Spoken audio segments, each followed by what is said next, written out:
others are of the opinion that the situation has exposed the country to the increasing abandonment of their primary roles by parents, drop in the quality of education, and government poor funding to the educational sector. But all of these questions will be answered today because my guest is the Executive Director, Youth Hub Africa. He works with a lot of youths, and I'm super excited that Mr. Rotimi Olawale is seated with us this morning. Good morning to you. Good morning. It's my pleasure to be here and to join you once again. Thank you so much for taking out time to talk to us today. Now, lots of questions in the hearts of Nigerians, a lot of concerns. In fact, throughout last week, Twitter was on fire because a lot of youth had a lot to say. Now, the first question I want to find out from you is, do we have a problem with the quality of education and its standards right now in the country? I think that, yes, we have a huge problem with the quality of education in Nigeria, and that's why we're seeing the results that we're seeing. And I would say it's an annual ritual where we come out and cry and say, oh, the results are poor. And then we repeat the same thing again and we expect to get different results. We're not going to get different results until we change the fundamentals. There's a huge problem with the educational system in Nigeria, and there are quite a number of things that have gone wrong over the years. And for me, the big buckets are very simple. The quality of education in Nigeria, especially public education, is very poor. Secondly, also, you look at JAMB, which is a computer-based test.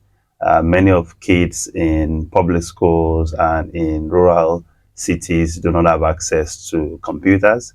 Many of them are using computers for the first time when they're doing the CBT. That's right. And so there's a technological struggle that they have to go through that we also need to interrogate with this JAMB CBT. I think it specifically puts some students at a disadvantage when you have to first struggle with the technology, but also then have to struggle with a time-sensitive examination. That's a second thing that we have to deal with.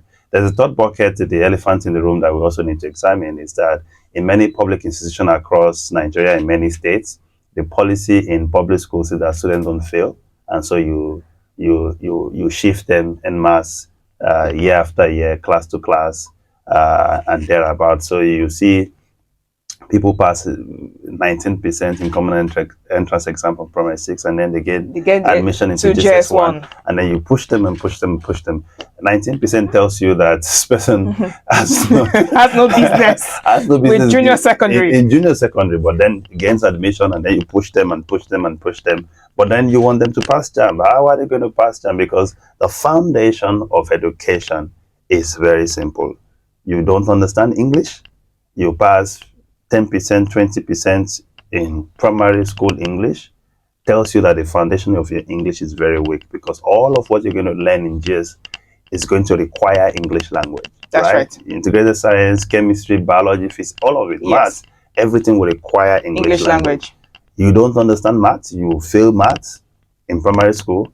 All of the calculations you will do in secondary school requires mathematics. So if you don't have that foundational knowledge, and we kind of push you from year to year onto the final bus stop, then you don't expect any sort of magic. Also, you look at investment in education that we're seeing. Investment in education, although we've seen increased investment in some states in the amount that's been dedicated to education budget. But when you unpack these figures, it tells us that 90% of it is infrastructure development, construction. Rather than love construction. Let's construct new buildings. They in our schools. Now me build this one. I've donated. And you put a huge billboard in front. Exactly. They love construction. The bricks and mortars of what makes a good quality education: investment in teacher training, investment in curriculum, investment in the pedagogy on what supports the children to learn, investment in teaching aids and materials that helps kids to visualize what they're learning. You know, if we don't do this, kids are not going to learn. Investment in reducing the class size. You know, if you one teacher sits in a class and learn 40, 50 students, the opportunity to do personalized learning and to monitor each kid suddenly reduces. You know, so if you have smaller class size, the opportunity for one-on-one learning and to understand when a child is having difficulty in learning certain concepts and to provide personalized teaching for those kinds of kids, it becomes very limited. When you don't pay teachers regularly, you Yes. know, you hold them months and months of pay. They of course have to go and look for how to earn a living somewhere else. Attention is divided. They don't have Yes. the energy to concentrate on that. So it's a myriad of problems. If you don't solve that, you don't expect miracles in JAMB. I'm happy that state governments don't control JAMB because somehow they will pass the children and allow them to work. JAMB is an independent examination, sets it as a standard. You either pass or you don't pass. For me, these are the issues. If we don't deal with these issues, we're not going to see the improvement that we want to see in education. I hear people say, oh, children are distracted, TikTok, social media. I laugh. Nigerians are very funny. How many Nigerian kids have access to a mobile phone? How many Nigerian, they rate every kid in Nigeria with kids who are based in urban cities, middle class families, where we have some families in Nigeria where there's only one mobile phone in the entire house. So you're saying social media is not a problem because many Nigerians said that it's actually, I think that probably the second major reason. I strongly doubt so. I feel that the impact that social media plays, it's a tiny percentage of the population, right, that have access. You know, the bulk of Nigerian school children are in public schools. Okay. That's the bulk. I think about 80% of Nigerian students still attend public schools, right? And then when you unpack that outside of urban cities, those of us that live in Abuja and Lagos, we think that the entire country is like this. I traveled to one city once for a program for a wedding. The days that we used to buy a recharge card, I wanted to buy 1,000 naira recharge card, 5,000 naira. There was none. 100 naira. 200 naira was the maximum. In that community? In the community, I'm like, I want to load 5,000 naira recharge card on my phone, and you can buy data and make calls, and they're giving me 200 naira. That's the maximum. How many 200 naira? There's nobody buys 1,000 naira recharge card. So if you understand from that point of view that we need to understand that when they say Nigeria is a poor country, 60-70% of the nation is poor. They live on less than $1 per day. They can't afford to buy big gadgets, iPhone, all these gadgets that cost hundreds of thousands of naira. You know, so they have to live within their means. There's one mobile phone in the household. There's probably two, one. There's, I mean, you know, so kids don't have access. Yes. You know, that's why the bulk of social media in Nigeria, the bulk of when you see something is trending on Twitter, it's just for a selected 60% of it's Lagos alone. Majority is Lagos alone. The conversation is not the entire country. You have pockets in Kano, in Abuja, in Ibadan, in a few more big cities, but that's the pockets that you find. In many places, the access is very limited. Perhaps you'd find some access in state capitals where you have a concentration of middle class kids. But when you go in outside of state capitals, it's not that much of a problem. All right. So so putting social media aside, let's go back now. You mentioned something. You talked about the curriculum, and I think many Nigerians are of the opinion that we need to look at the curriculum again. Like there's something wrong with the entire process. What worked a few years ago might not be working in 2024. Do you agree? I think that the question about the curriculum is a number of ways to look at it. I'm aware that the Nigerian curriculum is being reviewed on an ongoing basis across many years. There's a government agency responsible for curriculum review at primary and secondary level, and there are various times that the curriculum has been reviewed. Whether people agree with the direction of the review is another topic. Thing. But I think that the curriculum is what is used to assess at the end of the day, right? So if there's a curriculum that's been laid out and says you need to have knowledge on this key concept in order to pass WAEC and JAMB, then you need to teach your students based on this curriculum, right? It's the same curriculum that is going to be graded. It's not something brought from Mars. That's right. Our kids must have mastery of the concept within this curriculum. If they don't have it, they cannot pass. That's one bucket of it. And that's the entire value chain around having the right kind of teachers. In fact, in many states in Nigeria, teacher recruitment is political, right? You have once you see a governor wants to recruit 5,000 teachers, they give slots to political parties, Oh like my half of that, goodness. and this is also not evidence-based. There is no data collected to say, where are we lacking teachers? Do we have enough maths teachers? Do we have enough English teachers? Do we have enough agric teachers? Do we have enough these teachers? So that we can then know when we are recruiting, we're filling these Those gaps, spaces. these specific spaces. So they just say, we want to recruit 10,000 teachers. Just bring anybody, graduate. You employ all kinds of people. It's seen largely as an employment scheme, That's it. and also as an opportunity to reward political affiliates across the state's infrastructure, political infrastructure. And so you recruit them. They are not able to deliver or to teach the kids in a way that you want them to be taught. Also, if you don't pay them well, they are not able to deliver in the way that they are supposed to deliver. But also another big elephant in the room is that most teachers don't want to teach in rural areas. So you see a In the urban concentration areas. of an array of good teachers in the Okay. urban areas. Okay. When you move them to the rural areas, they don't want to go. Why do they not want to I mean, go? because if you don't incentivize the asking somebody to relocate his family from an urban center and move them to a village to go and teach, why should they go there? Especially these days where there are now a complexity of problems, fuel is very expensive, insecurity is high. There are now many more reasons why people don't Do not want want to go to to rural do those areas. things. So you Okay. have to find the right levers, the right policy instruments to use to encourage. One is to look, when you're recruiting, why don't you recruit people based on where they already live? Okay. So why can't you find graduates who already live in these rural areas and then employ them where they live, so that you don't have to move them from one point of view to the other. So we have to do more evidence-based recruiting of teachers. We need to look at what the data is telling us, where are we lacking, so that we can incentivize those areas, so that we can actually perhaps even sponsor people to go and read and gain a degree, with the agreement that if we sponsor you to secure an education in maybe maths, because we're lacking a lot of maths teachers, 500 maths teachers, then you serve government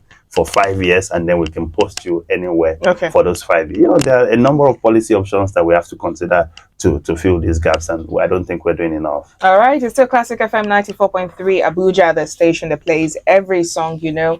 Remember that you can be part of the conversation via WhatsApp 0909 697 5943, or you can give us a call on 0817 288 7943 or 0902 199 9943. We're still looking at JAMB's announcement as it concerns massive failure. A lot of people have contributions about that. Let's quickly take this one before I move back to my guest. Hello, good morning. Hello, good morning. Yes, good morning. Go ahead. All right, go ahead.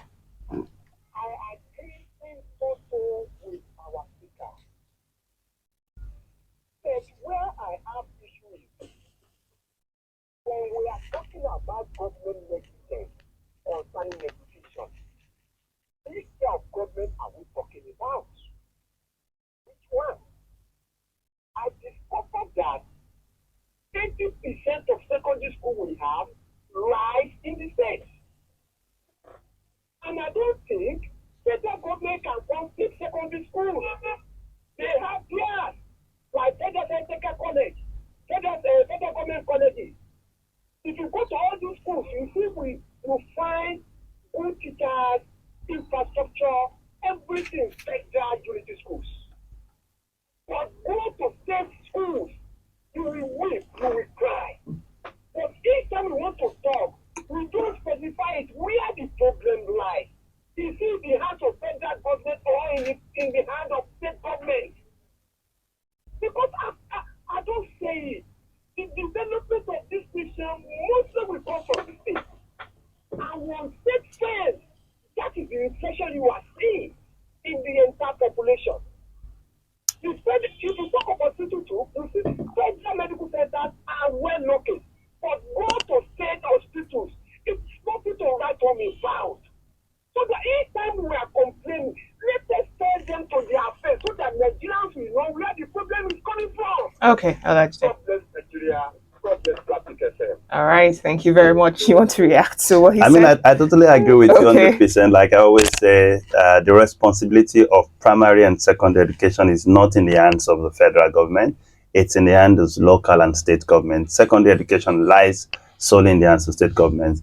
Federal government only has a handful of unity schools. I think they have about 109 or 100, less than 120 unity schools, Okay. secondary schools across Nigeria.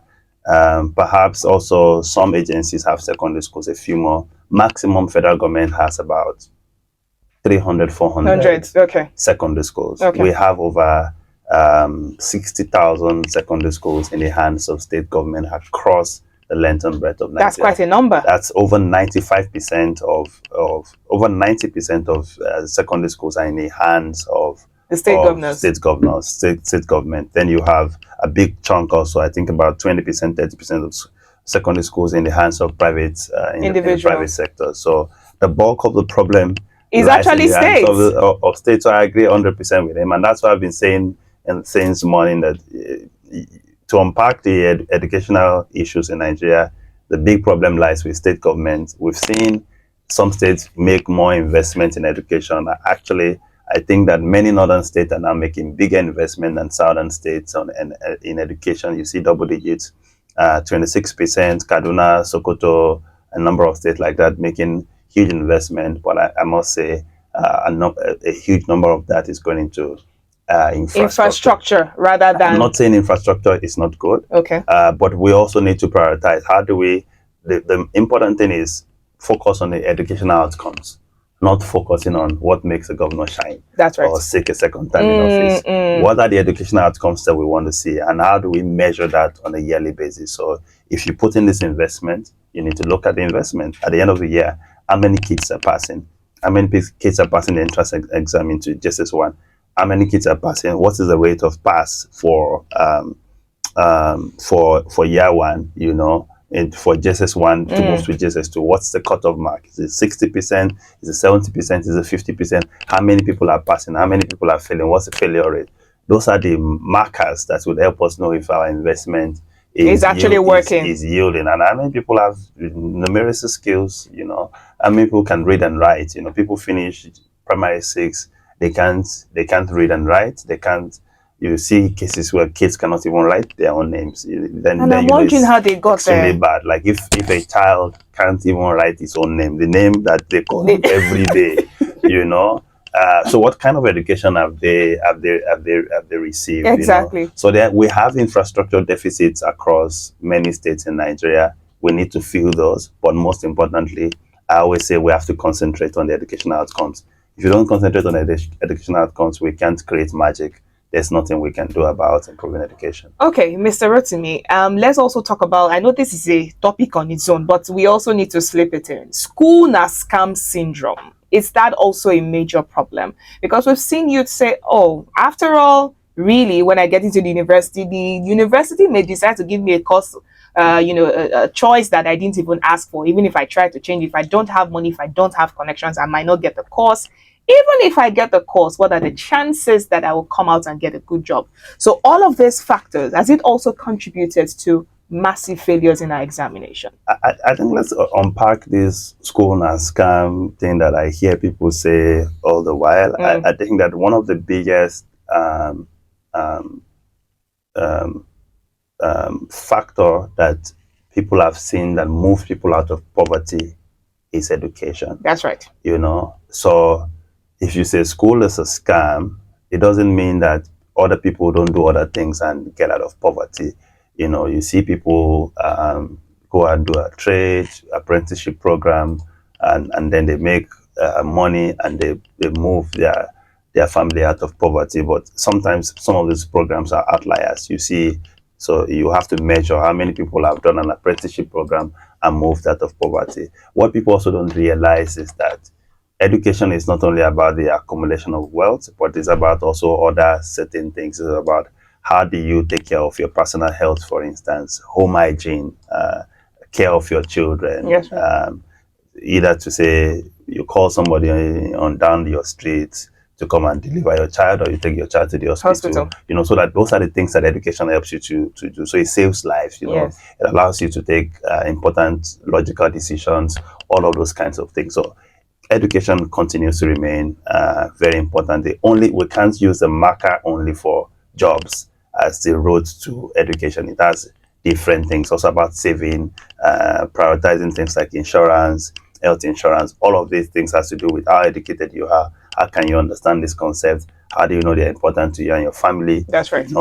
And you also see that parents who are educated also prioritize education for their children. Yes. Many people go to public schools and then they say, I don't want my kids to have this level of education. I want them to have take better, a step higher. Yes. So they save and perhaps dedicate a huge chunk of family income to ensure that their children get a better education because they've seen the value of that. And that's what education does. If you don't go to school, you don't know the public schools are bad, or you probably don't care, or you probably don't know the difference. And that's one of the things that ensures the cycle of poverty continues. So we need to be clear about that. Exactly. But we also need to face the reality. There are jobs in Nigeria at the moment. There are probably hundreds of thousands of graduates who finish school who are probably saying to themselves, what is the worth of my certificate? What is the worth of my degree? I finished school, I don't have a job. And that's also a different, like you said, a different conversation that we need to discuss. But I must say that that's a challenge that we need to solve. But I feel that anybody who is educated in Nigeria today still stands at a better vantage point than somebody who doesn't have that kind of education. All right. And also, I think I saw a tweet where a particular girl said that one of the reasons she thinks, that this issue of massive failure continues to happen every year is because some students don't even know what they want and why they are in school. Aside teaching them the basics, what the curriculum offers, and ensuring that they pass through this process, there should also be a space for you to talk to these students personally and understand what they want out of life. That would also help to give them a sense of direction. Do you think that some students really have this challenge in schools? I think that the value of a good education is that it's wholesome and holistic, in that you have access to knowledge that opens your mind, gives you information that you probably didn't have, open you to fields that you're not aware of. And so it's not unusual to see kids first say, I want to be a medical doctor, then change to computer science, then change to this and change to that. And then as they acquire new knowledge and new information, and they're open to a wide variety of stuff, that things change. I once did a project in Oyo State schools a couple of years back, and we moved from city to city and to several villages across Oyo State. And we were part of that project. Is a mentoring project. Is to ask these kids what they want to become in future, and inspire them to pursue their goals. And we have this group conversation with kids, split them into group of 7 to 10 each, and we have that conversation. And it then realized to me that kids learn from what they see in the environment. And if the environment is small or poor or not exposed, and you don't bring things to help to expand that environment, then their vision of the future is limited. So I asked a young child, so what do you want to become in the future? He says, I want to sell beans and rice. Then I'm like, why? I want to have a beans and rice shop. The richest person on their street sells beans and rice in wholesale. And their family, when they don't have, they go and get beans and rice on credit from this person. So this is the person that is seen as a wealthy person within the environment. So how do you expand that, for instance? How do you expose him to computer scientists, to medical doctors, to lawyers? How do you expand his vision of what he sees? So that's one bucket of it. How do you provide counseling, How do you ensure also the counselors don't have a narrow view? These days you have a whole lot. When we were in the university, for instance, there was nothing like community managers, social media marketer, Google had this, graphic designer experts, content creators, all those kinds of career opportunities were not open. We didn't know anything about it, right? So imagine you having a guidance counselor who was trained in our days, but also who have not opened up to this whole new reality of life, AI, virtual reality and new and emerging things, and then guiding these young ones to say it's only these hard courses that you must do: lawyer, Yes, medical good. doctor. If Accountant. you don't do Yes. any of these ones, Mm. you're not going to. So you have to open up. When I was in secondary school, I just thought doctors are doctors. I didn't know doctors have a whole variety that you can specialize in. How do you ensure that the kids know that there are different types of doctors, and these are the variety of the things that you can do? People just thought doctors, blood. I don't want blood. Oh, you have to do surgery. But it's not all doctors that do surgery, right? There are different specialties. So if you don't open kids' mind to the variety of what they can do, what they can become in future, they have a narrow view about life. They pursue that narrow view. Some of them will stumble on their way. They will learn as they go. But the more you expose kids to these wide variety of opportunities that are open up in the space, the more their minds get excited to want to pursue it and want to make something out of their life. All right, and you also mentioned the issue with the CBT generally, and the world is moving fast. In fact, Nigeria is even trying to catch up as it concerns sitting for examination and not using paper and pen. Some of them even say we're getting to a point where it has to be CBT strictly. That's where we're going. But are we ready strictly for it? I mean, I'm one of those who've been a strong critic of JAMB for forcing kids to do CBT by force. I would say that while I think that using CBT is modern, allows probably JAMB to be able to crunch the numbers, the test scores in good time. But I also think that what we need to be careful about policy making in Nigeria on policies that confers advantage to some, but also put other people at a great disadvantage on something that is not their fault. Okay. We should not weaponize poverty in Nigeria. So if people live in poor household, I have read and studied. I have limited access to books, not my fault. Okay. My library is not stocked, but I've somehow navigated all of these challenges, and then I've read and studied to the best of my knowledge. Okay. And then on exam day, I sit and face a CBT. I sit in front of a computer. To move a mouse is a challenge. I probably have to use my two hands to navigate the mouse and press. Whereas my colleague who lives in Ibadan or lives in Lagos, who has been using iPad from age 2, Yes, and using his mom's phone to watch YouTube, can navigate this thing, as probably on question 10, I'm on question 2. We probably have the same level of knowledge. I didn't finish my own exam. He finished his. I probably will lose 30, 40 marks because I cannot complete mine. I cannot complete mine, and I have technological challenge, and he doesn't have that. So he has speed.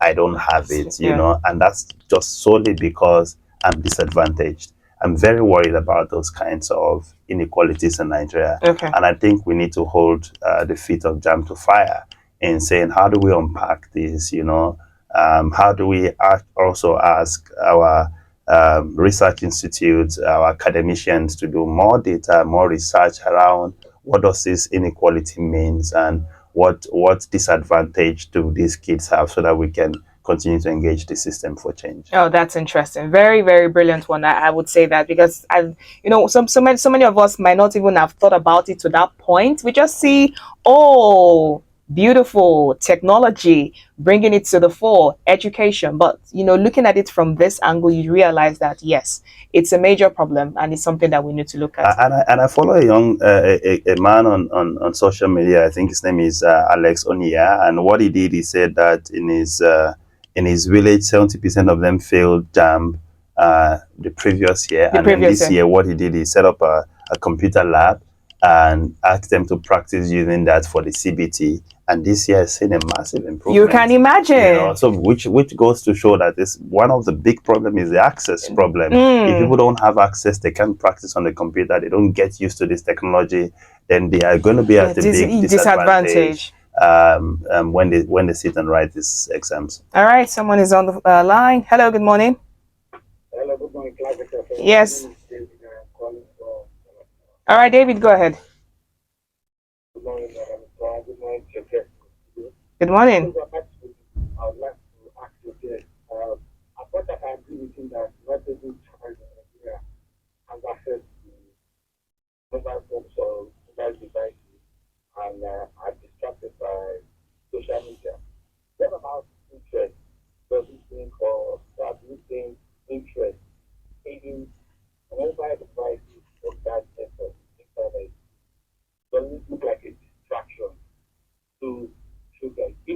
don't have the access to those devices. Like, for example, you stated that they have to have one device, and then the children are always amused by whoever is holding the device, like the mother or the father, and they're always looking at the phone, always laughing, always trying to catch up with news and information. Do you think that's distracted by such events or such environments? That's my question. All right, David. He would answer that. He was talking about. We're back to the issue of social media because, like I said, a lot of people believe that once you say, "Why do you think we had lots of failure?" They say, TikTok was the problem." You know, and I continue to say these things. I was interacting with a young person once. Actually, she's in university, and she sent me a WhatsApp message, and then I responded almost immediately, and then I didn't hear from her again until evening. And then when she messaged me, like, "Oh, you asked me something in the morning," I responded immediately, and her response baffled me. She said, "I switched off my data." Oh. And I'm like, "Why?" She said, "Because the data I've bought has to last me to the end of for the month. entire month." And so I own it. I quickly do, and I switch. This is so. I tell people, you think everybody has access to YouTube and TikTok? They can just leave their phone and the data will be going to TikTok and Instagram. People don't. Families can't afford to give their kids to just sit and watch YouTube. It's those of us who live in urban cities who have access. We don't care how much we spend on data. You don't bother about these things. That's them. People whose household earn very limited income and where they spend a bulk of their income on just daily feeding. 60% of the income is gone. Ooh. You know, and then families where if a child falls sick of malaria, to cough out 3,000 naira to buy malaria tablets, they have to struggle for 3, 4, 5 days to be able to do it. Because we can jump in our cars and go to a pharmacy and swipe our cards and buy. We think the entire country is like that. No, majority of the country actually are those who can't afford it, who don't have fancy gadgets, who don't have this access in it. There are some homes in Abuja, if a family of 5, there are probably 15 gadgets in the house. Yes. Father has 2 phones, 1 iPad, 1 laptop, mother has that. There's one for the nanny, there's one here. You have all these gadgets. You think that's how life is for the entire country? Absolutely not. There are many more people who don't have access to gadgets, who can't operate a smartphone, who don't have Instagram account, who don't have Facebook account, who don't have access. You know, they don't have access. That's why you see, for instance, they will tell you majority of Nigerians, over 80% of Nigerians have less than 500,000 naira in their bank account. What does that tell you? You know, that also tells you that at least over 20 million Nigerians still don't own a bank account. Yes, what does that tell you? So do you think people can afford to buy a 100,000 naira phone and don't have a bank account? Yes, you know, I have a friend who was doing this social investment program in Kaduna State, and she says they have to give conditional cash to people in different communities, and they went to a community. They had to give these people, I think, 15,000 or 20,000 every month for 1 year, and they handed over this money to one man, and he collected the money, counted the money, sat on the floor, and he was weeping. Old man, over 60. And then she went to him and spoke to him, and I was like, "Papa, why are you crying?" He says he has never held 20,000 cash in his entire life. You know, for that story got me thinking. You know, we make assumptions based on our privileges, and we must admit that we are privileged. You know, and that people don't earn. We have graduates in Nigeria, in many communities across Nigeria, who work in schools, who are being paid 15,000 naira per month. That's right. Right? They exist. Yes. Some people on social media say, I cannot date somebody that is. You know, they assume this is the reality of Nigeria. I was looking at somebody's social media podcast the other day. They say, hey, if men cannot spend millions of naira on a club in one night, some of us, that's why we don't go. We sit in the house because we don't have this kind of money. Yeah. But that's a tiny percentage of the entire country. Majority of Nigerians heck-hearted living, you know. You have mushroom school, private schools emerging across Nigeria where people pay per day because the families earn daily income. Okada riders, bricklayers who are paid by day, and then maybe they charge you 200 naira per day. You pay 200 naira, you give your child 200 naira to school in the morning. He pays at the gate, he enters class. Yes. They ask the child, where's the money? No, back home. So the school fees is not paid per term like we do per day, because that's the economy of the communities around there. So that's the reality of the life. Social media makes impact in the capital cities, in the urban cities across Nigeria, probably 5% of the population of those who are doing JAMB are affected by that. Majority of those who are doing JAMB across smaller cities across Nigeria are not affected by social media. Even where they have device, they can afford the data to sit on TikTok 247. They don't have that kind of resources. All right, Mr. Rotimi, it's been a wonderful conversation. But as we wrap up, what policies do we need to look at? What's our take home from here, so that by God's grace, next time when we look at the scores, we should have some form.